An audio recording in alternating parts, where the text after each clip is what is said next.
All right, so we have talked a lot about the rules and the procedures that we use for doing math with decimals. And when you think back to adding and subtracting decimals, we had one main rule that we had to focus on. And that was that no matter what, you had to line up those decimal points so all of our place value columns stayed lined up.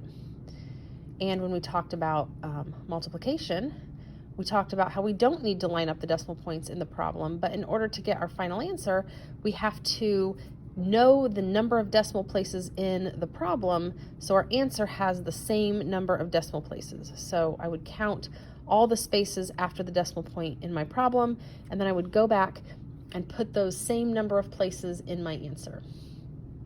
Now that we're moving on to division, we actually are going to have several different procedures we need to remember. So we're going to break it down into some smaller steps and then put those steps together as we go through this decimal process. So today we're going to start by dividing decimals by whole numbers. And when I have a math problem like the one I'm given, the first thing we have to remember is how to set up that division problem correctly. Where does the divisor go and where does the dividend go? So let's look at what we're given. We have 3 friends who received $2.97 for the aluminum cans that they had recycled, and they want to divide that money evenly among themselves. So how much does each friend get? So this is a division problem. We're taking a number and we're breaking it into smaller pieces. So the first thing I want to do is I want to figure out what problem am I trying to solve. So what is it that I'm trying to break up, and who or how many times am I breaking that number up? So I know that I'm starting with $2.97, and I want to break that money into equal groups of 3, into 3 equal groups, because there are 3 friends and each friend wants to have the same amount of money. Now this is where we have to remember how to set this problem up into this long division symbol. So we have to remember the first term, or the dividend, always goes on the inside of the long division symbol, and the second number, or the divisor, goes on the outside. And we have talked about how we cannot use the rule, because it's not a rule, that the large number always goes on the inside. That's something a lot of kids learn or hear when they're in lower elementary and first learning long division, that we put the big number on the inside.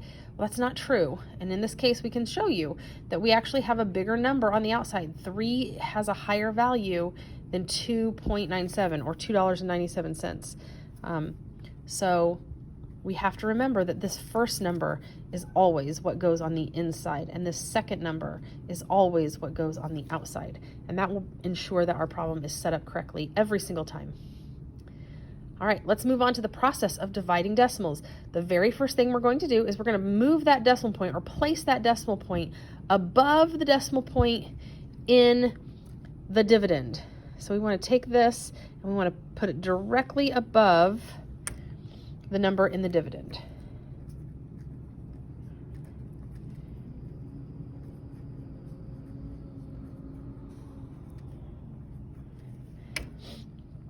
And that's our first step to setting up this problem. This is actually a really important step because we want to make sure all of our numbers from this point forward fall in the exact location where they need to be in order for the value of our answer to be correct. And we're going to look at how that not lining up our solution into the correct place value column actually really can mess up our answer and change the value a lot. All right, but before we do that, we're going to now, in our minds, ignore the decimal. We're going to pretend like it's not there. We're not going to erase it. We're not going to do anything to get rid of it. We're just going to ignore it. So we're going to divide as if there was no decimal point.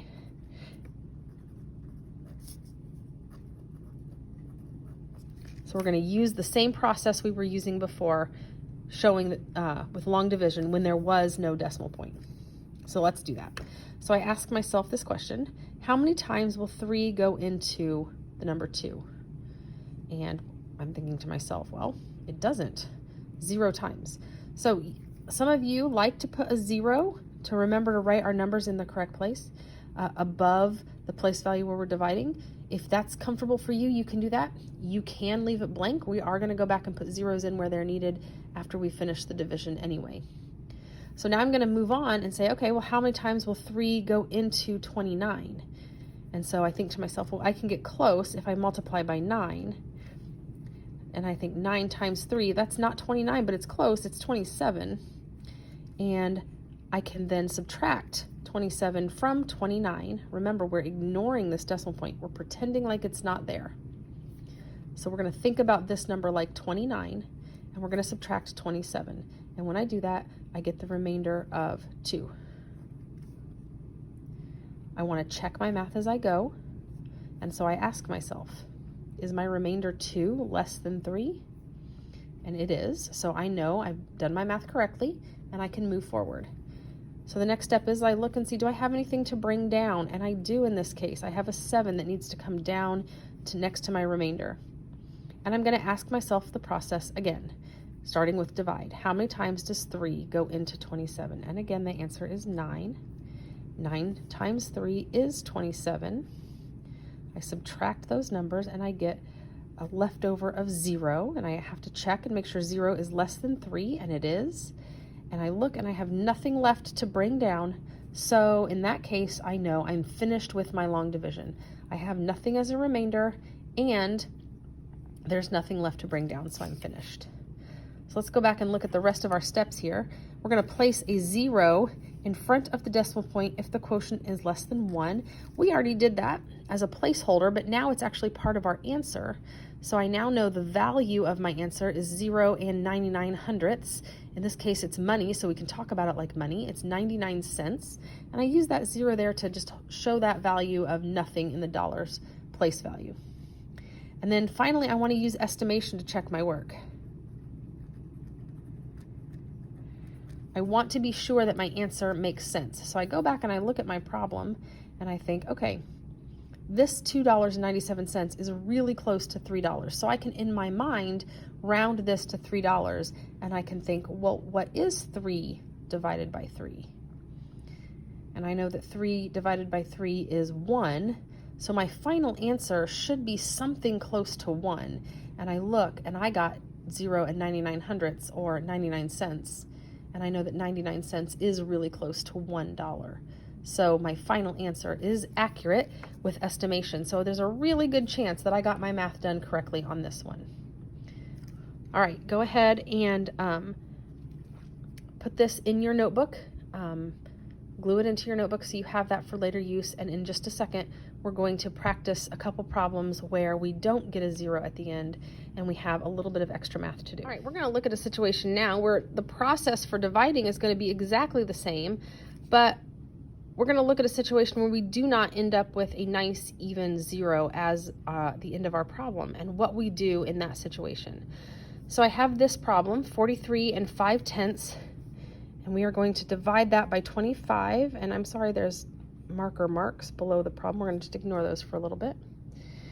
And the first thing I need to do is I need to move my decimal point above the decimal point in the dividend. So I'm going to go ahead and move that up here, and then I'm going to ignore it until the end of the problem. We're just going to stop paying attention to it, and we're going to treat this problem like there is no decimal point in the answer.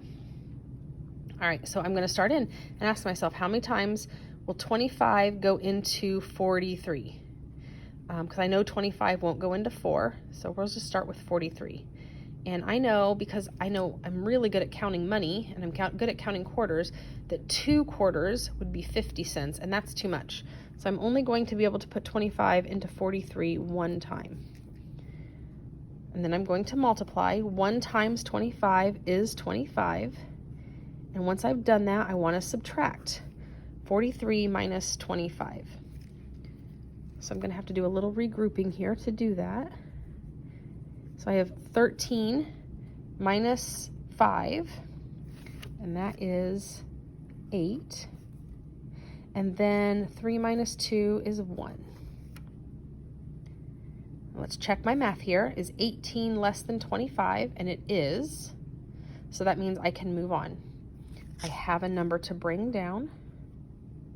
And so I now have the number 185.